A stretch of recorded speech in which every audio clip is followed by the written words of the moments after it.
On December 12, 2019, Konami announced the legendary Gold Box, an OCG product that gave a support card for each of the Yu-Gi-Oh! Series rivals, including Blue Eyes Abyss Dragon for Seto Kaiba, Red Supernova Dragon for Jack Atlas, and Rainbow Dragon the Zenith Crystal Beast for Jesse Anderson. While the set released in Japan a week later, we wouldn't see any imports from this product until 2021, where some of these new cards started trickling in, but Zenith was left in the dust. It wasn't until November 30th, 2021, where Zenith was finally announced in the upcoming set, Ghosts from the Past: The Second Haunting, releasing April 22nd, 2022. At last, we will get to play with this new piece of Crystal Beast support, which is going to be a whopping 862 days since its initial announcement. But you're not just here for a history lesson, you're here because you want to know why Zenith matters so much for a Crystal Beast deck. Zenith, or Crystal Beast Rainbow Dragon, is a level 8 light dragon effect monster with 3000 attack and 0 defense. Its effect reads: if this face-up card is destroyed in a monster zone, you can place it face-up in your spell and trap zone as a continuous spell, instead of sending it to the graveyard. You can only use each of the following effects of Crystal Beast Rainbow Dragon once per turn. When an attack is declared involving a Crystal Beast monster, you can special summon this card from your hand. You can banish this continuous spell, special summon one level 4 or lower Crystal Beast monster from your deck, but negate its effects, and if you do, add one Ultimate Crystal monster from your deck to your hand. One quick disclaimer I want to mention is that even though it's being imported as Crystal Beast Rainbow Dragon, for the purpose of this video I'll be calling it Zenith. I'd like to highlight 3 key aspects of Zenith which change Crystal Beast forever. The first I want to highlight is its place as the 8th Crystal Beast name. In a Rainbow Dragon deck, many Crystal Beast names are played at only one copy each, which becomes a problem if one gets banished. At that point, Rainbow Dragon has no way to hit the field, since there are now only 6 Crystal Beast names in rotation.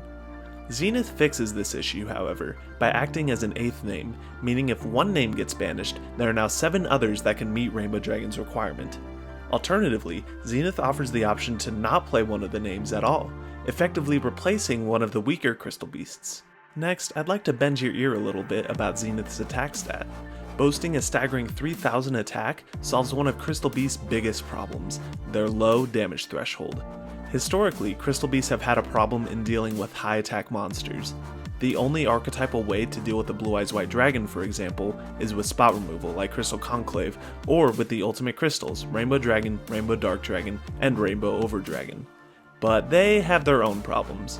For more on that, check out my video on the ultimate crystals.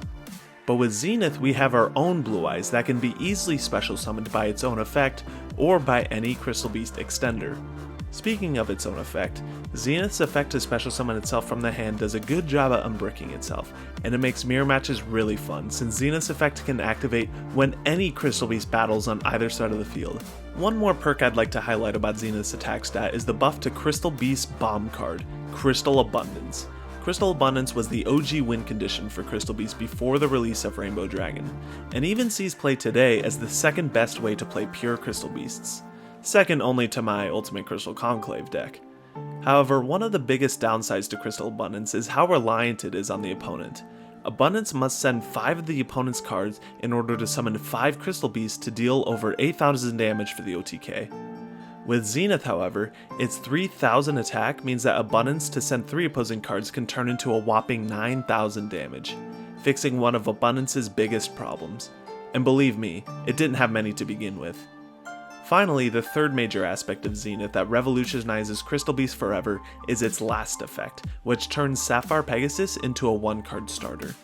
On summon, Sapphire Pegasus can crystallize Zenith from the deck, which then can immediately use its effect to banish itself to summon any other Crystal Beast from the deck, as well as add Rainbow Dragon to the hand. The extra body on board is fantastic enough as it is, being able to go into an instant rank 4 or link 2. But the added Rainbow Dragon to hand offers amazing value as well. The free Rainbow Dragon can help pay the cost of Saryuja, Tri-Brigade's Fairjet and Bearbrum, Chaos Space, or even Allure of Darkness with Rainbow Dark Dragon. The effect to add an Ultimate Crystal is big even in a pure Crystal Beast deck, since the deck now has an archetypal way to search it that isn't Rainbow Path. This is especially important when playing Ultimate Crystal Magic. Normally, Ultimate Crystal Magic into Rainbow Overdragon creates a weird spot, since Overdragon's effect doesn't offer much follow-up, but Zenith offers this follow-up along the way, by searching 2 or more Rainbow Dragons to close out the game on the following turn after the entire field is shuffled. The only downside of this effect is that adding Rainbow Dragon is a mandatory effect, so if it's drawn and there aren't any more in deck, Zenith's crystal effects can't be activated. Still, it's absolutely fantastic that we finally have a Crystal Beast with an effect in the back row. What's the bigger picture though? Sure, it helps Crystal Beasts, but Crystal Beasts weren't relevant in the metagame to begin with, right? Yes, Zenith won't turn Crystal Beasts into a tier 1 threat, but when Zenith does come to the TCG in April, Crystal Beasts finally have a shot at becoming a legit rogue deck, which is all I really want. Sure, it has its own problems, like why do I have to battle to summon it from hand, why does it banish itself instead of going to grave, why does it summon a Crystal Beast with its effects negated, and why is it mandatory to add Rainbow Dragon? It's not perfect, but the pros still outweigh its cons, and for that, I'm grateful. Come April, I will do my best to put Crystal Beasts in the Hall of Fame.